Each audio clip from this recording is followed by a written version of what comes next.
नमस्कार. जसं कालच्या तुम्ही माझ्या ब्लॉगमध्ये पाहिलं, की आम्ही आलोय साळंगपूरला कष्टभंजन हनुमानजीच्या मंदिरामध्ये आणि हे त्या मंदिराचं हॉटेल आहे. हॉटेल कमी तुम्ही ह्याला काय बोलू शकता माहिती नाही, पण लिटरली खूप मोठं हॉटेल आहे. मी माझ्या आयुष्यात एवढं मोठं हॉटेल कधी नाही बघितलं.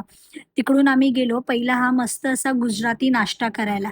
नाश्ता करून आम्ही निघालो होतो हनुमानजीच्या दर्शनासाठी आणि इथे त्यांनी छान-छान डिटेल केलेले आहेत हॉटेलमध्ये. आणि फायनली आम्ही एंटर केलं मंदिराच्या आतमध्ये आणि वीकेंड असल्यामुळे एवढी गर्दी होती, एवढं पॅक होतं म्हणजे असं वाटलं की सगळेजण इकडेच आले अख्खी गर्दी.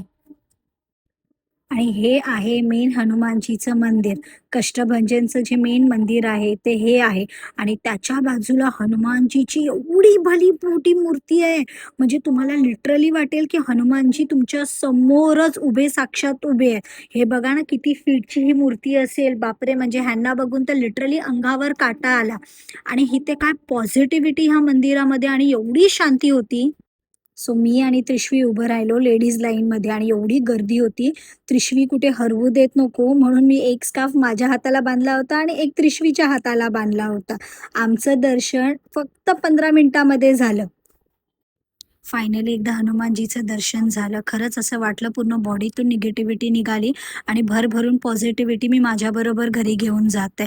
आणि आम्ही बाहेर आलो आणि अमर आणि माझे हे कझिन अजून लाईनीत उभी आहेत. ह्यांना कमीत कमी 2 तास लागले लाईनीमध्ये दर्शनासाठी. तोपर्यंत मी आणि त्रिशवीने इथे थोडीफार शॉपिंग करून घेतली.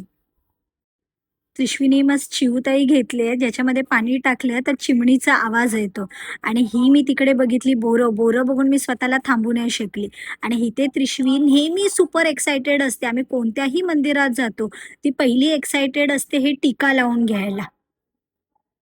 खरंच आपल्याच हातामध्ये असतं, आपण आपल्या मुलांना कसं घडवू शकतो. मला जेवढं पॉसिबल होते तेवढं मी ट्राय करते त्रिशवीला आपल्या धर्माशी जोडून ठेवायला. सो फायनली दर्शन झालं. तिथून आम्ही निघालो आमच्या परतीच्या प्रवासाला मुंबईला.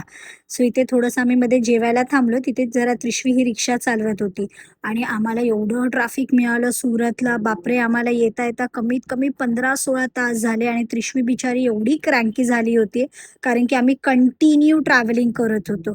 म्हणजे आम्ही खूप ट्रॅव्हल केलं यार ह्या टाईमाला खूप थकलो आम्ही.